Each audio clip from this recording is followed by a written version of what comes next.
Ladies and gentlemen, boys and girls and children of all ages. Hi, I'm John Sitton. Hello, I'm Rob Perez. Christian Carambeu. Welcome to your footballing fix. Pitch Talk. Pitch Talk. Pitch Talk.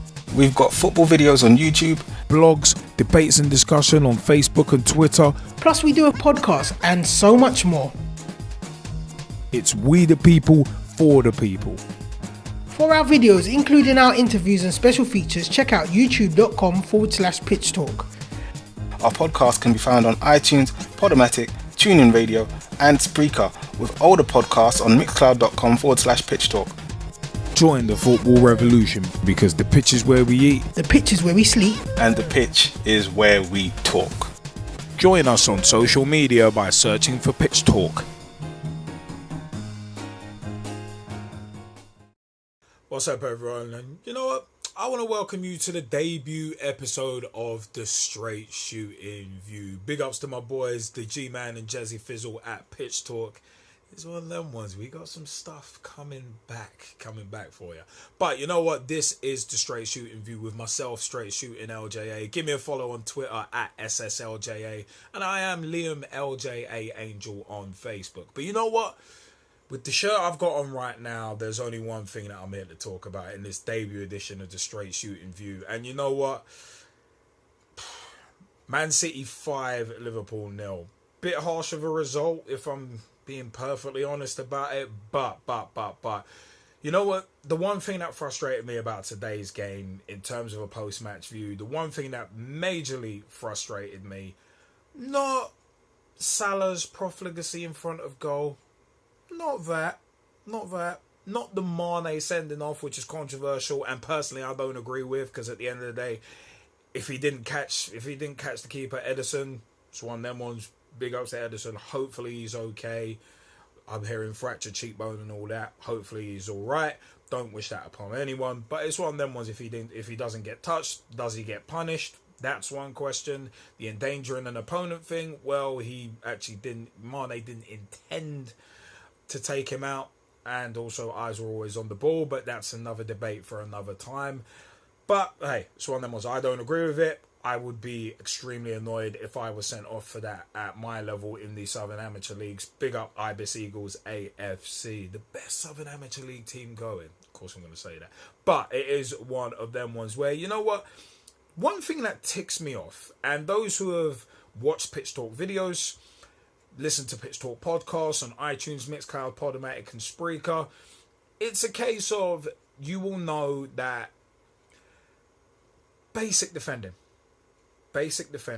It's one of them ones. I play centre-back for the Ibis Eagles in the Southern Amateur Leagues, and basic defending, when done wrong, really rubs me the wrong way. Now, you know what? The lack of competence with basic defending in the pro ranks annoys me, especially because these guys train all week and that's all they do. But it's one of them was the third and fourth goals that we conceded today against Manchester City were just a personification of basic defending not being done right. The fifth goal I'll come on to as well. But it's one of them ones where you could also argue Aguero's goal for the first as well was just awful defending. Bit of a sucker punch of a goal in the grand scheme of things, as we weren't doing too badly at that point. It's not as if we were Arsenal and we didn't offer any threat at all. Big ups to the Arsenal fans out there. But anyway, leaving that aside, it's a case of, from centre-backs to full-backs, not tracking runners.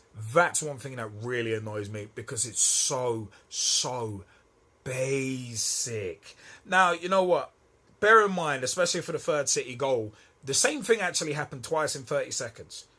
Pass through the middle, splitting the centre-back and full-back, and it's like, you just saw this happen 30 seconds ago, so you're not still lively to it? You're not still aware?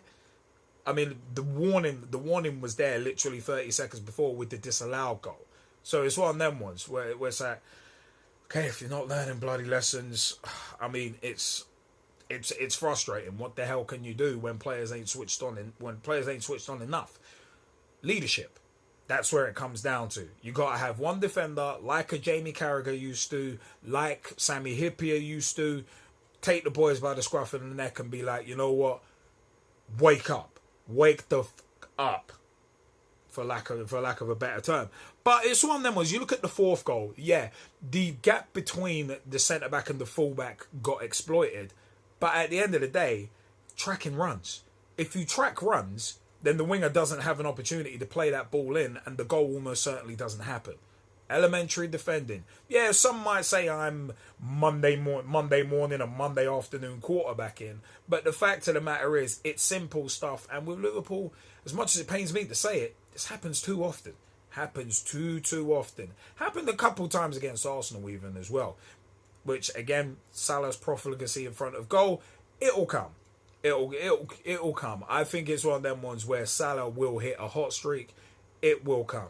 It will come for him, but he does need to finish a bit better, because we saw a couple of chances he had against Arsenal where he tried to do the Henry open your body out, but instead of going high, he's going low and making it easier for goalkeepers. But again, not here to talk about that profligacy. I just thought I'd mention it as an honest little footnote. But the fact of the matter is, like, no one against Manchester City was tight enough on touches. Not tight enough on touches, not tracking runs, and that's always going to leave you very, very susceptible to someone pinging one in from 20-25 yards. Which brings me on to Sane and the fifth goal. He had time to literally stop, pause, look up, think, should I go top right corner, top left corner? Yeah, I might go top left corner. Yeah, can I have a Bacardi and Coke, please? Yeah, can I have a Bacardi? Yeah, nice one. Thank you very much. Had time to look again, assess his options, and think, yeah, can I have a double Bacardi and Coke? Yeah, can I have that on the rocks as well? And then, bam, goal. And it's like, nobody got touch tight to him. And the mistake kept happening. For at least 2 to 3 of the goals that we conceded today, that kept happening. And I literally thought to myself, if we play like that in the Champions League, we are going to get torn to shreds. And it's going to be concerning to see that happen. Hoping that doesn't happen. Hoping it doesn't. But at the end of the day, Mignolet did actually keep that score respectable. Very well. Somewhat respectable, because 5-0 ain't that respectable. As said, I felt 5-0 was a touch harsh. But it is one of them ones. When you don't get tight at all, let alone not getting tight quick enough, it's always going to lead you into trouble. It's always going to lead you into trouble. But the fact of the matter is, if we're not going to shop at the back, we need to start taking our chances up top, early and often. And it's one of them ones where it's like, I just see it. It's a frustrating day at the office. We got to put it behind us and put it behind us quickly, because we've got Champions League games coming up. And when the cup games start coming thick and fast from that November December period, when the matches start coming thick and fast, we're going to need to really be on top of our game. And also, we need someone to lead from the back. I'm a firm believer of leadership by example. Anyone who's played alongside me will know that. But it's a case of we need someone to step up and lead that back line. Matip, good player, but we need him to lead. Lovren, has his good games, but we need someone to step up and lead. But it's one of them ones. Leadership also is nothing without awareness. And we need to be aware.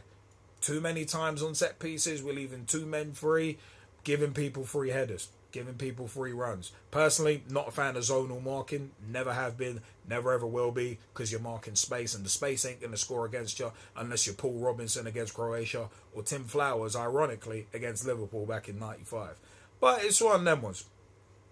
It's one of them ones. We shall see. But you know what? Bad day at the office for the Red Men, but we'll bounce back. We'll show the bounce back ability. We will. And I know we will. I'm confident in that. It's one of them ones. Will we win the title? Don't think we will, but I think we'll be in the shake-up for the top 4. But we got to close them gaps at the back. You know what? My name is Straight Shootin LJA. This has been the debut episode of the Straight Shootin View. Thanks for joining me. And remember, you can find me at SSLJA on Twitter, Facebook. I'm Liam LJA Angel. I am not a hard man to find. Also, you can find me with the G-Man and Jazzy Fizzle on Pitch Talk as well. At Pitch Talk on Twitter, facebook.com/Pitch Talk. Give us a follow. Give us a like. Join the group as well. There's a Pitch Talk group there. Big ups to everybody tuned in right now. Nice one, guys. See you soon. Ladies and gentlemen, boys and girls, and children of all ages, Hi, I'm John Sitton. Hello, I'm Rob Perez. Christian Carambeu. Welcome to your footballing fix. Pitch Talk. Pitch Talk. Pitch Talk. We've got football videos on YouTube, Blogs, debates and discussion on Facebook and Twitter. plus we do a podcast and so much more. It's we the people for the people. For our videos, including our interviews and special features, check out youtube.com/pitch talk. our podcast can be found on iTunes, Podomatic, TuneIn Radio, and Spreaker, with older podcasts on mixcloud.com/pitch talk. Join the football revolution because the pitch is where we eat. The pitch is where we sleep. And the pitch is where we talk. Join us on social media by searching for Pitch Talk.